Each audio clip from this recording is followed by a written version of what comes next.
The scent of grilled seafood drifted through the humid August air, but not enough to mask the sharp edge in my mother's voice as it cut through the chatter. "Hey, Claire," she called out from across the deck, her tone dripping with that performative cheer that always meant something ugly was coming. 33 years old and still not paying rent? Time to grow up or get out." The words hung in the sticky evening heat, floating above the sound of gulls and the waves rolling against the shore. We were at my parents' beach house in Wilmington, North Carolina, our annual summer gathering. Neighbors were scattered around the deck with plastic cups of sangria, pretending not to hear but clearly listening. That was the point. She wanted an audience. The laughter that followed wasn't just hers. My stepfather, Raymond, grinned into his beer, while my younger half-sister, Elise, smirked from her seat near the cooler. I kept my grip steady on the platter of shrimp skewers I was carrying, though the foil crinkled under my tightening hands. "You've been taking a third of my paycheck every month for utilities," I said evenly, setting the platter on the buffet table. "I've been paying more than my share for years." Her lips curled into a mocking smile. "That's life.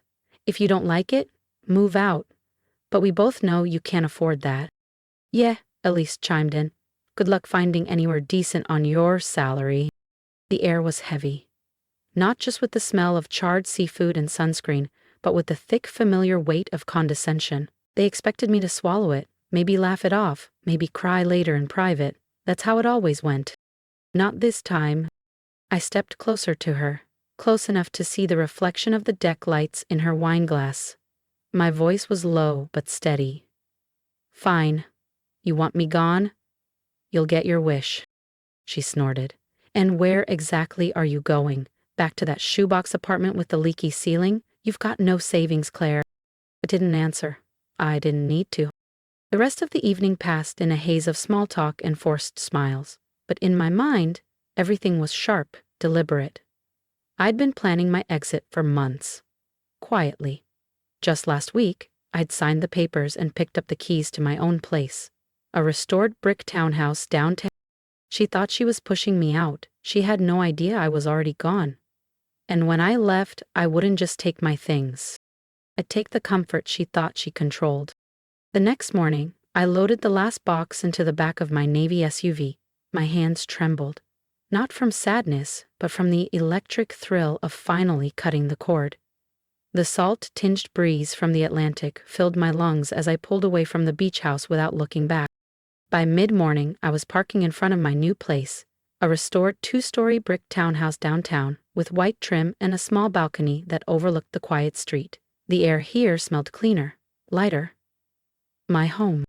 The deed sat on my kitchen counter before noon, my name in bold letters across the top.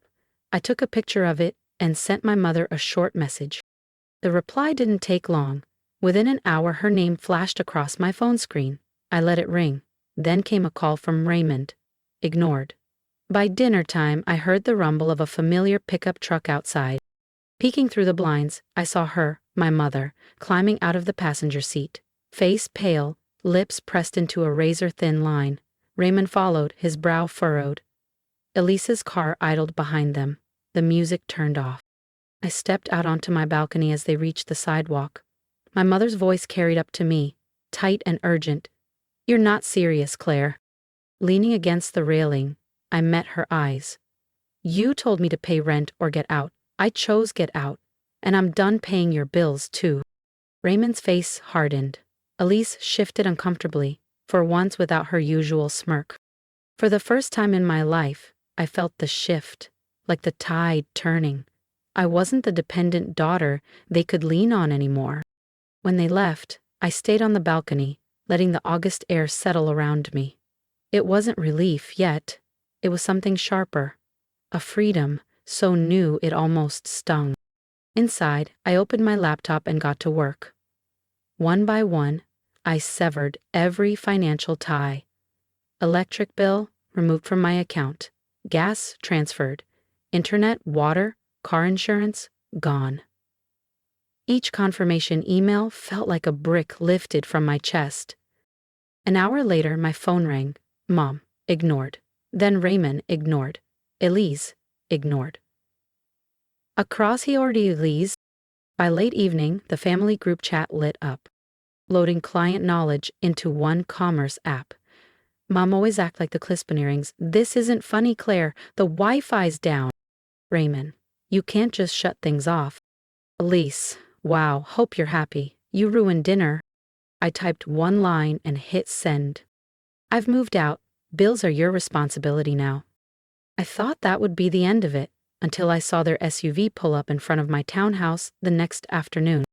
Raymond got out first, his jaw clenched tight. My mother followed, arms folded across her chest like a shield. Elise stayed in the car, scrolling on her phone, pretending she wasn't watching. Raymond stopped at the bottom of my front steps. All right, enough of this. You've made your point. Turn the accounts back on for a week while we get things sorted. I met his gaze without flinching. You've been taking a third of my paycheck for years. You made it clear on the deck the other night. You wanted me gone. Well, I'm gone. And so is my money. My mother gave a short, brittle laugh. Wow, cold. No, I said, stepping down until we were face to face. Cold is mocking your own daughter in front of the neighbors. This is warm compared to that. Raymond opened his mouth, but nothing came out. For the first time, I saw something unfamiliar in his expression. Hesitation. I turned and walked back up the steps. You'll figure it out, I said over my shoulder, just like I did. The door clicked shut behind me. For the first time in years, I realized I was the one holding the lock. The next morning, I woke to the kind of silence I'd forgotten existed.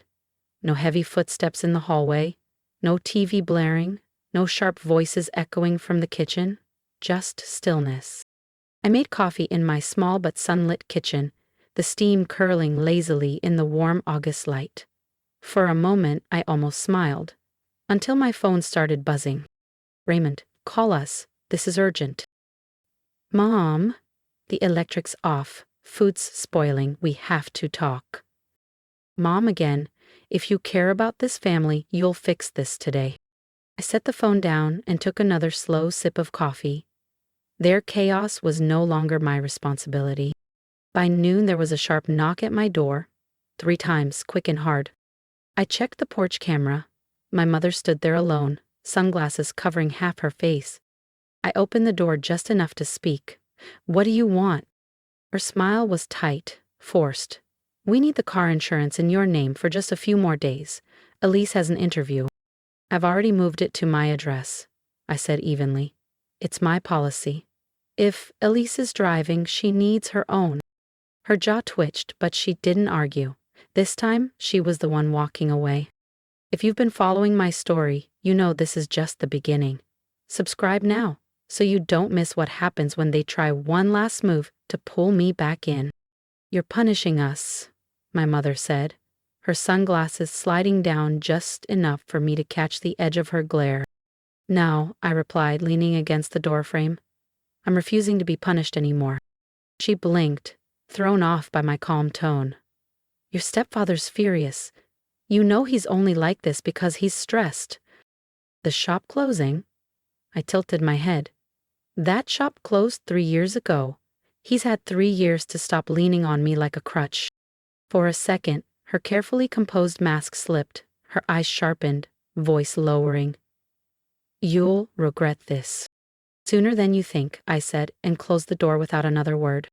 That night, while unpacking boxes in my new living room, my phone lit up with an alert from my bank. Suspicious login attempt detected. My stomach tightened. Logged in, multiple failed password attempts. Then something else caught my eye.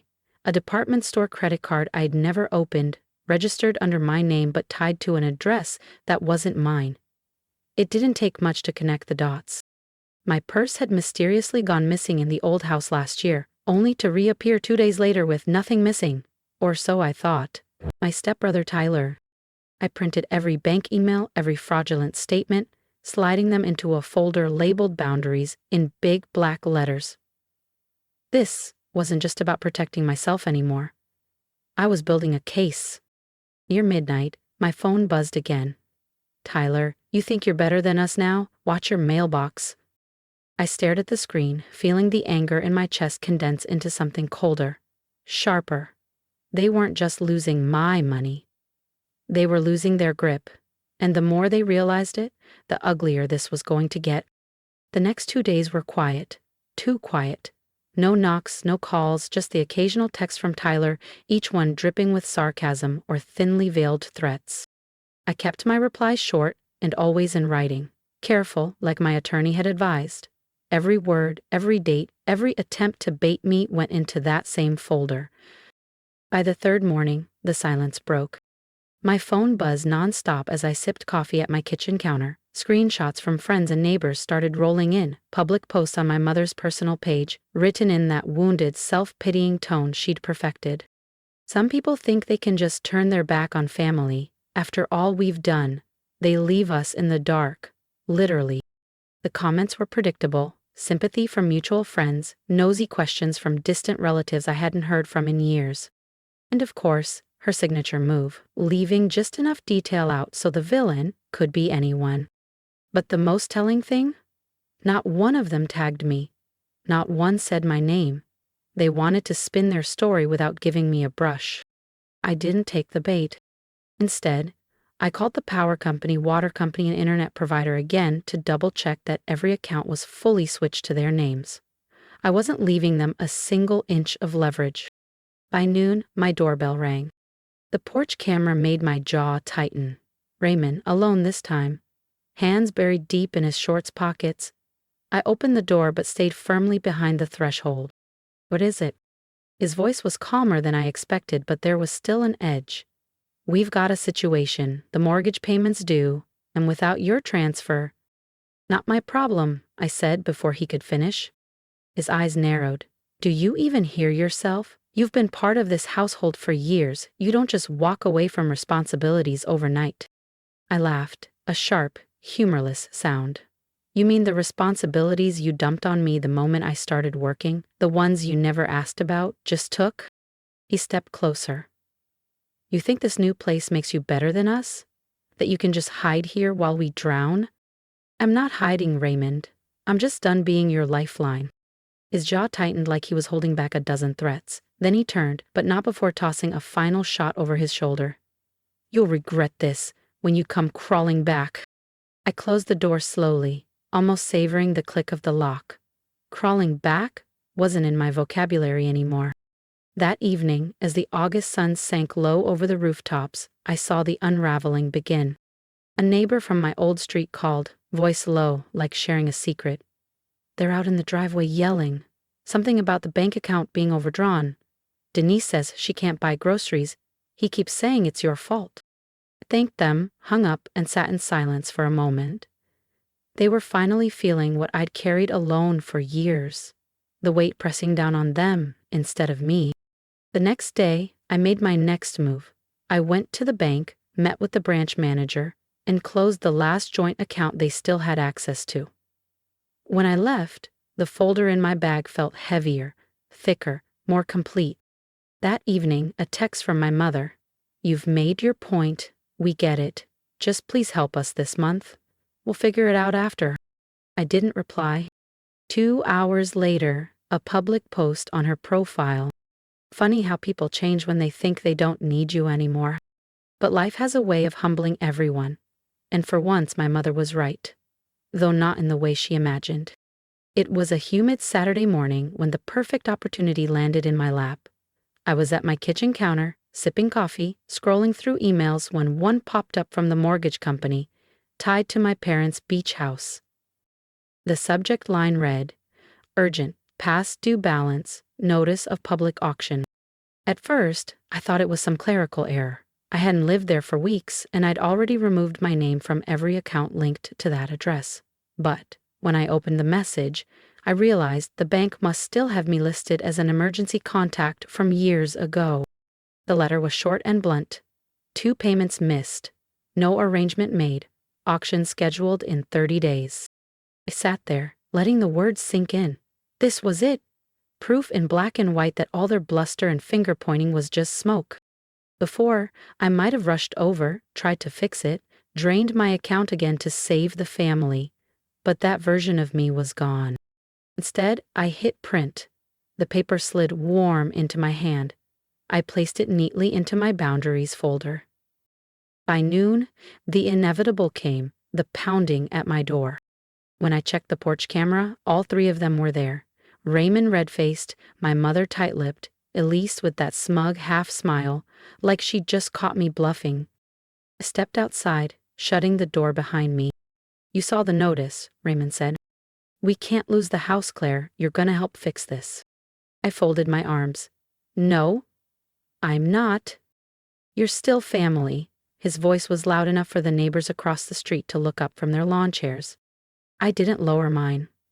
Family doesn't use you like an ATM. Family doesn't laugh while you're humiliated in front of half the neighborhood. And family doesn't commit fraud in your name and expect you to just take it. My mother stepped forward, eyes flicking nervously toward the watching neighbors. "Do you have to make a scene?" "Yes," I said flatly, "because you never had a problem making one when it suited you." Elise muttered something under her breath. "You're right," I said, turning to her. "It is unbelievable I let this go on for as long as I did." Raymond's voice dropped to that low, threatening tone he used to think could scare me into silence. "If you walk away from this, you'll be nothing to us." I smiled, no humor, just steel. "Then I'll be nothing to you and everything to myself." Before I went inside, I pulled the printed foreclosure notice from my folder and held it up where all three could see. "This," I said, my voice cutting through the thick air, "is what happens when the person you've been draining finally stops bleeding for you." I let the paper drop to the porch. The click of the lock behind me was the most satisfying sound I'd heard in years. Through the blinds, I saw them hesitate, Raymond frozen, my mother glancing toward the neighbors, Elise nudging the paper with her shoe like it might bite. Then they left. That evening, I posted one vague sentence on my own social media. Sometimes the best gift you can give someone is the chance to stand on their own 2 feet. The comments poured in. Friends congratulating me, distant relatives sending quiet messages of support. I never named them. I didn't need to, because their downfall wasn't my story to tell anymore. It was theirs to live, and I was finally free to live mine. If you've ever felt trapped by family obligations, remember this. Boundaries aren't cruelty, they're survival. You are allowed to protect your time, money, and energy. Don't let guilt be the leash that keeps you in place. Cut it, and you'll be amazed how much lighter you feel.